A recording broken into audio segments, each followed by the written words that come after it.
పెట్టి అవి పెడితే అప్పుడు కదా ఆయనకి నిజంగా నివాళి. ఇవేమో విగ్రహం పెట్టేసి ఇది వదిలేస్తే మరి ఎవరికి ప్రయోజనం అది?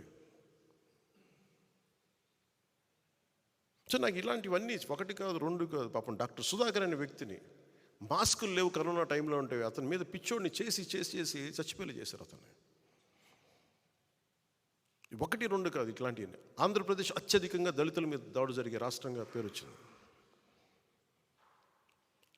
ఎక్కువ ఫాల్స్ ఎస్టీ అట్రాసిటీ కేసులు ఆంధ్రప్రదేశ్లో బుక్ అయినాయి. ఈరోజు నాది ఏ స్థాయికి వచ్చిందంటే బీసీలకి ప్రత్యేక రక్షణ చట్టం కావాలనే స్థాయికి వచ్చింది. తెలుగుదేశం నాయకులు ప్రతిపాదించడానికి మేము యాక్సెప్ట్ చేయడానికి కారణం అదే అయింది. ఒకవైపు దళితులకి న్యాయం జరగట్లేదు, ఫాల్స్ ఎస్టీ అట్రాసిటీ కేసులు పెడతా ఉన్నారు. ఇంత అల్లకల్లోలంగా ఉదాహరణకు చెప్తున్నాను. అలాగే ఈ వ్యక్తి ఏ మాట ఒప్పుకోడు, మాట ఇస్తాడు. నేను మద్యపాన నిషేధిస్తానని చెప్పి వచ్చిన వ్యక్తి సారా వ్యాపారం అయిపోయాడు. ఇతను ముఖ్యమంత్రి సారా వ్యాపారం మనం అర్థం చేసుకోవాలి. మరి ఇట్లాంటివన్నీ ఒకటి రెండు కాదు, 30,000 మంది ఆడపిల్లలు అదృశ్యమైపోయారు.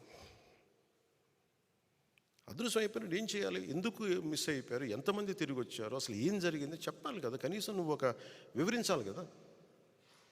ఆ వివరణ ఉండదు. అన్యాక్రాంతంగా అకారణంగా కేసులు పెట్టడం, జైళ్ళల్లో పెట్టించడం.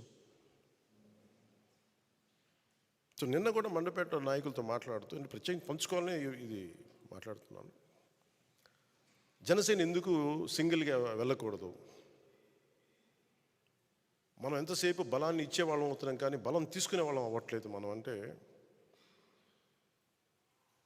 మన ఇన్ని స్థానాలు తీసుకోవాలి, 53 స్థానాలు తీసుకోవాలి, 70 స్థానాలు తీసుకోవాలి అంటే ఇవన్నీ తెలియని వ్యక్తిని కాదు నేను.